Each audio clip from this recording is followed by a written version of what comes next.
We've all had our moments like this in Elden Ring.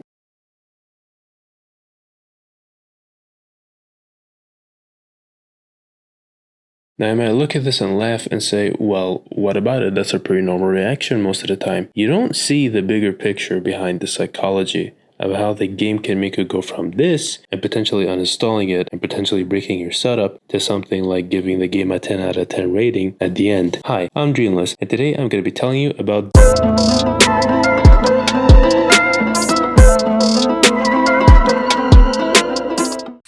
Like any fun gameplay loop, the gameplay loop of Elden Ring is built like a slot machine for your brain. Each time you clear a tough enemy, killing it again and again and again, or you find a site of grace to run away to your mommy Melina and upgrade your strength for the millionth time, or you get a rare drop after farming the same enemy for a billion times, your brain releases a tiny little chemical called dopamine, which is a neurotransmitter that is obviously linked to reward, motivation, and learning. Scientists describe this loop as a reinforcement learning loop, where the brain basically says, quote, nice, do that again. Little fun fact about dopamine, it just doesn't make you feel good. It drives you to seek rewards. It's your motivation driver. It's the chemical that is built up on a series of small successes, not just a big boss kill, which keeps you glued to the screen and playing the game for longer. Think of it like how every time you defeat an annoying boss, your brain takes one Estes-like sip of validation, which your brain flies away to nudge you back into the game.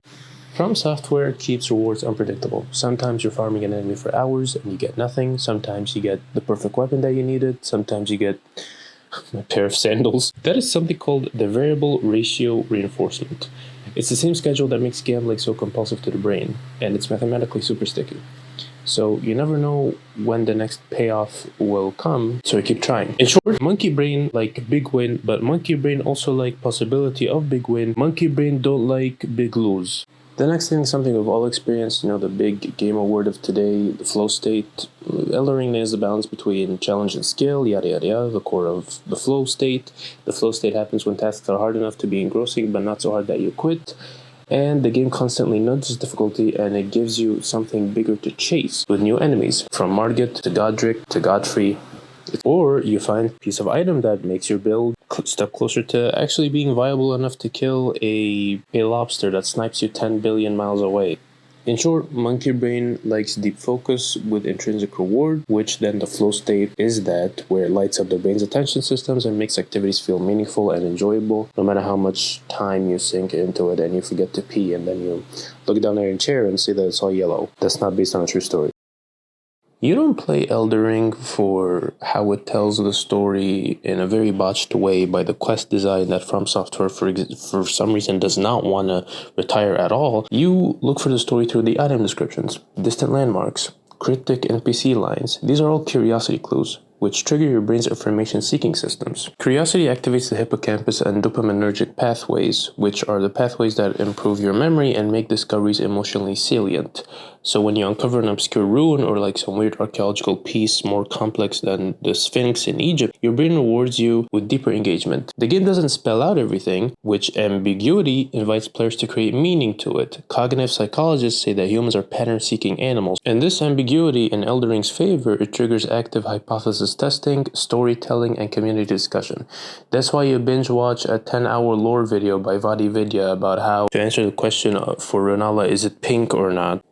Remember finishing Stormvale Castle, finishing the Godric boss fight, heading out, opening those doors, seeing the giant Erdtree and all of Lernia with the beautiful academy of rare Lucaria looming in the distance? That sublime beauty then alternates with horrific threats of the Revenants that literally are so OP, and FromSoft still did not nerf them until now. That contrast sharpens the emotional response of your brain. For example, a peaceful meadow feels more peaceful after escaping a gauntlet of enemies.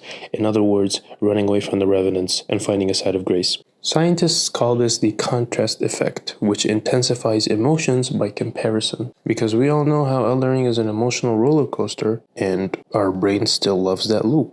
My next point, the social aspect. Elden Ring has clever social scaffolding, like summoning, messages, and player ghosts.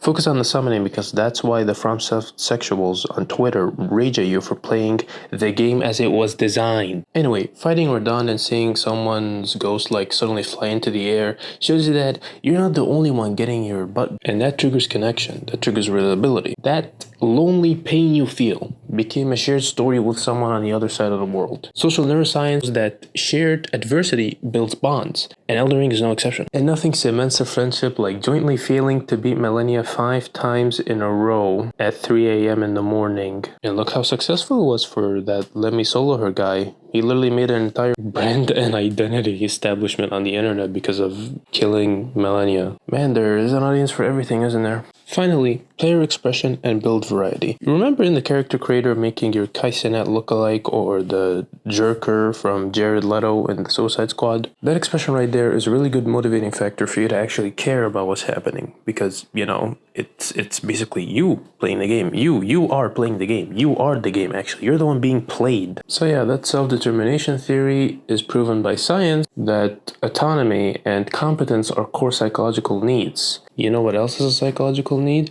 Some of you freaks wanting Ronnie to stick her hands up your... And so, yeah, that's the end of the video. Thank you for watching. Like and subscribe for more videos, and peace and love.